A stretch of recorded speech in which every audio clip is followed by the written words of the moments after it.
this slab from OfferUp. I just looked up live edge slabs. You could look on Facebook Marketplace or OfferUp or Craigslist and found this guy that was selling them for $16 a foot, and went and picked out the one I wanted and just began to sand it down, sand out all the rough edges because you want it to be as smooth as possible.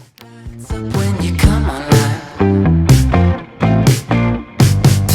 you ain't looking for a savior. Yeah, you know what you feel. Okay, so I started sanding the table, and that was an old sander and sheet that we had from doing our counter or our cabinets in our kitchen. So I'm gonna run to the store and go get more sanding sheets. I don't know what aisle they're in, but I guess I'm gonna figure it out. And then I'm gonna finish sanding the table. I'm so excited to stain it, but I'm really excited to see it change color. I ordered the wrong size legs. I already kind of told you guys that in the last video, but I ordered the hairpin legs off of Amazon, which I'll link below. But I ordered the 10-inch size because I was like, I have no idea how big coffee tables are. Apparently I needed the 16-inch because 10 inches is like a stool. It's really small. I might keep the legs just because I'll probably use them for something else, but they literally come in like 2 days. Amazon Prime is the best. So I'm gonna order more hairpin legs of the 16-inch size, and then go to Home Depot and grab some more sandpaper, finish it up, and I will keep you guys updated. All your good behavior. It's all very well now. It's all very good. So I originally started with 100 grit sandpaper to really get all those rough edges off, and there were some pieces where I actually had to change the shape a little bit. So I used 100 grit to get all the rough stuff off, and then after I did that, I wiped it off with a damp cloth to get all the dust off, and then I ended up doing a 220 grit sand to make sure I got a really fine sand. Don't cry, baby, it's no concern. Oh, touch and go. It's what I know, but I can learn. I don't wanna cause trouble. I got a real nice attitude. I won't fuss, I won't struggle. It's all very well now, it's all very good. It's fun to pretend, and we probably should. When I get up, the lights come on, so take a good look. Yeah, soon I'll be gone. You take a picture, baby, if you wanna last long. All time good high, don't ask me why. 'Cause when I get up, the lights come on, so take a good look. 'Cause soon I'll be gone. Yeah, take a picture, baby, if you wanna last long. All time good high, feels good, my mind. So like I said, you will want to wipe off the table to get all the dust off, and then you can stain the table. So I use the brand Varathane. This is the ebony color, which ended up being too dark for me. That's why I paused right here, because I kind of panicked. It looked straight black. Anyway, it is a really pretty color if that's what you're going for, but I just applied this on the bottom. So start maybe on the bottom or sample this on a piece of wood to make sure you really like it. And I decided I didn't like it, so later you will see me use a different color. But after you apply this all over, you have to let it dry for at least 4 hours. The lights come on, so take a good look. Oh, 'cause soon I'll be gone. Yeah, take a picture, baby, if you wanna last long. All time good high, feels good, my mind. After you apply stain, you actually have to wipe it down with a towel to get the remaining off. That's what you saw previously.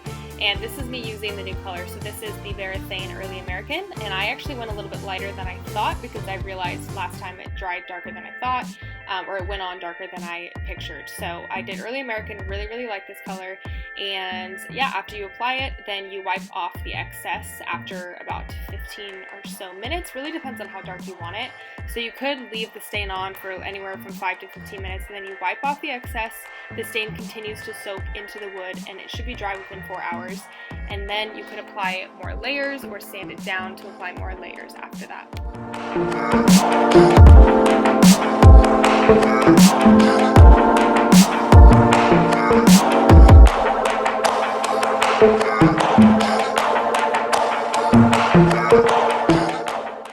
I only added did 1 layer of stain and actually only left it on for about 5 minutes. And after 4 hours, I came in and applied the polyurethane, which is the seal that goes on top. I know there's a few different types of seal that you can use, but I just got this from Home Depot. I really like it. It makes like kind of a glossy finish. I chose the satin finish. So I applied that on both sides and then had to let it dry. And then I do end up sanding it down with 220 grit sandpaper, just a light sand to kind of rough it up, wipe that off, and then I applied a second coat of the polyurethane to make sure it was nice and sealed, because we will be using this as a coffee table. There's going to be drinks on it, and I'm sure at some point stuff will spill on it, so I wanted it to be protected.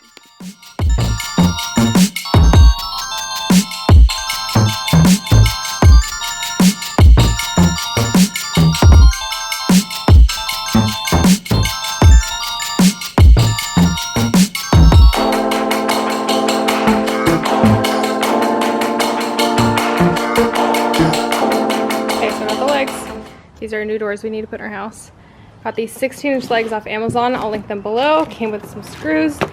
Some of the reviews say these aren't very good, but I guess we'll find out. So I'm gonna put them into the coffee table now. So I don't remember if I already told you guys this or not, because this project has already been like a week and I didn't imagine it taking me this long. But I don't have the sawhorses. Is that what they're called? That you put the thing on? We're about to move into our new house. So he's finishing up the house, our trim. We never finished it. There wasn't any trim when we moved in. Anyway, so I'm doing it on this little container and hopefully it'll be sturdy enough, I guess. When I first stained the table, I used this color called Ebony by Varathane, and it was very like ashy, which I love that kind of color. I don't like it to be too red brown or any of that kind of stuff. It's just way too dark. It's really pretty, but it's not the vibe we're going for. We wanted it to be a little bit lighter, and I don't know, I'll show you the other color. But the other color was called Early American, also by Varathane, and that one was a lot lighter. So that's what the top is gonna be, and luckily I'm so glad I did this. I probably should have sampled it on a piece of wood first, but I just went with it. It was really dark, but I started on the bottom, which I knew it was gonna be the bottom, so I was able to stop halfway through, thankfully, and do the other side the color we actually wanted. So I'm pretty pleased with how it turned out. Now I just have to see if the legs turn out. So I can't remember if I told you this already, but I ordered the legs and I didn't know how tall a coffee table was, so I originally ordered 10-inch hairpin legs from Amazon. Apparently that's not right. 10 inches is like a small little stool. It's pretty short, unless you want that kind of look, maybe like a little mid-century, you know how they have like lower coffee table, but we want a standard height one, so that's 16 inches. So I will link them down below, but I'm going to try to put them in right now and I'll show you guys how it turns out.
I love it. I'm very surprised with myself and impressed, and I did that. So I hope you guys enjoyed and liked that, and maybe that was helpful for you too. I've just been trying to be a little bit more creative lately. As you guys know, I've been talking about that a lot lately. I just hadn't used my creative bone in a while, and I wanted to challenge myself to learn new things, get out of my comfort zone. I've never sanded anything before. I've never stained anything before. So the only thing I can't take credit for is getting the piece of wood. But yeah, the guy I bought it from has tons of them, and honestly, would probably make this for somebody else if they paid me. Anyway, this cost me about 80 bucks versus every live edge table I saw of this size online that was real wood, not fake wood, was about 250 or more dollars. So saving over 150 bucks. I don't want to do the exact math right now. Worth it. If you have a sander, and buying stain and stuff like that is pretty inexpensive. The sander part can be expensive, but maybe you could borrow it from somebody if you knew someone that had one. But yeah, hopefully that helped you guys. If you're interested in doing something similar, I'm surprised at how simple it was, honestly. And the polyurethane made a big difference too in obviously making it glossy and easy to clean and all of that. So hope you guys enjoyed. Go ahead and follow me at Taterell if you're not already. If you have any DIY ideas you want me to try, let me know and I will. And subscribe if you're not already subscribed, and I'll see you in the next video. Bye.